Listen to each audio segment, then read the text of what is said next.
এই সরকার আসার পরে সীমান্তে প্রায় 10 জনের মতো ভারতীয় বাহিনী বিএসএফ দ্বারা হত্যা করা হয়েছে এবং পুশিং করার চেষ্টা করা হচ্ছে অবৈধ বাংলাদেশি বলে। আমরা এই বাজেট অধিবেশনে পুশিং নিয়ে একটা আলোচনা করতে চেয়েছিলাম মাননীয় স্পিকার।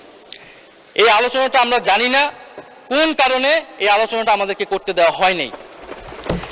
সরকারি দল, বিরোধী দল, সমালোচনা, প্রশংসা, এত কথা হলো, আমরা কি 1 ঘন্টা সময় মাননীয় স্পিকার বের করতে পারতাম না পুশিং নিয়ে আলোচনা করার জন্য? আমরা বিএনপির নামের সাথে জাতীয়তাবাদ শব্দটা আছে, আমরা দেখতে চাই তারা কিভাবে সীমান্ত হত্যা বন্ধ করে মাননীয় স্পিকার, এবং সেই বিষয়ে আমরা সর্বাত্মকভাবে সহযোগিতা করব। আমরা বিজেপিকে সাধুবাদ জানাই এই মহান সংসদ থেকে, তারা যেভাবে প্রতিরোধ করছে, যেভাবে দৃঢ়তার সাথে দাঁড়িয়ে রয়েছে। বাংলাদেশের 18 কোটি জনগণ মাননীয় স্পিকার বাংলাদেশ বিজেপির সাথে রয়েছে।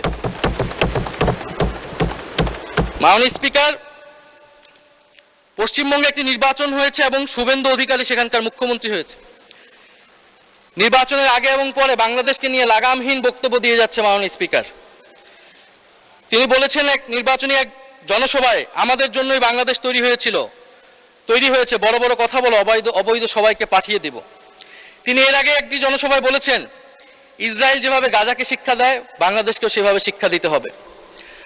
মাননীয় স্পিকার, এই অদ্ভুতের জবাব বাংলাদেশ সরকারকে দিতে হবে, পররাষ্ট্র মন্ত্রণালয়কে দিতে হবে। আমরা পররাষ্ট্র মন্ত্রণালয় থেকে কঠোর জবাব আশা করছি, এবং ইতিহাস ভুলে গেলে চলবে না। এই পূর্ববঙ্গের কৃষকের টাকায় মাননীয় স্পিকার কলকাতা শহর তৈরি হয়েছিল।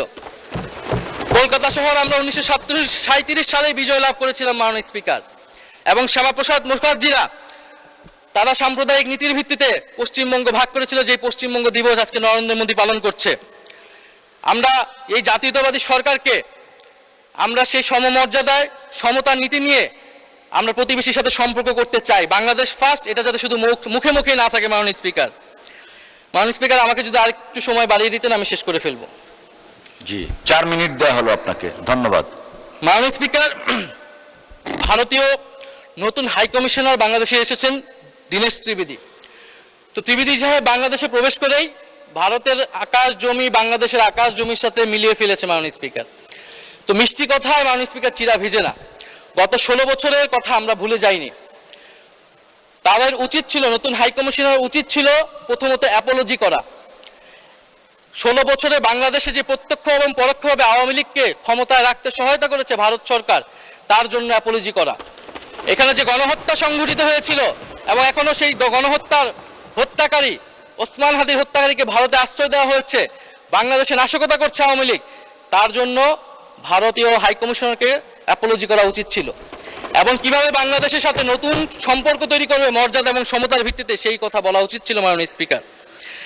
মাননীয় স্পিকার, আমরা সর্বশেষ বলতে চাই যে এই বাজেট অধিবেশন, আমরা সবাই চাই বাংলাদেশের অর্থনৈতিক সমৃদ্ধি। আমার আজকের বক্তব্যের মূল কথাটাই ছিল যে এই দেশের তরুণদেরকে আপনারা কাজে লাগান, তরুণদেরকে কর্মক্ষম করুন, প্রশিক্ষণ দিয়ে বিদেশে পাঠান, তরুণদেরকে দেশে প্রশিক্ষিত করে ক্ষুদ্র মাঝারি শিল্পের বিকাশে সহায়তা করুন, এবং আমাদের এই বঙ্গীয় বদ্বীপের সার্বভৌমত্ব আমরা রক্ষা করতে চাই। আমাদের সীমান্ত, আমাদের নদী, পানি, সাগর এবং অর্থনীতিকে রক্ষা করার লড়াই মাননীয় স্পিকার আমরা চালিয়ে যেতে চাই।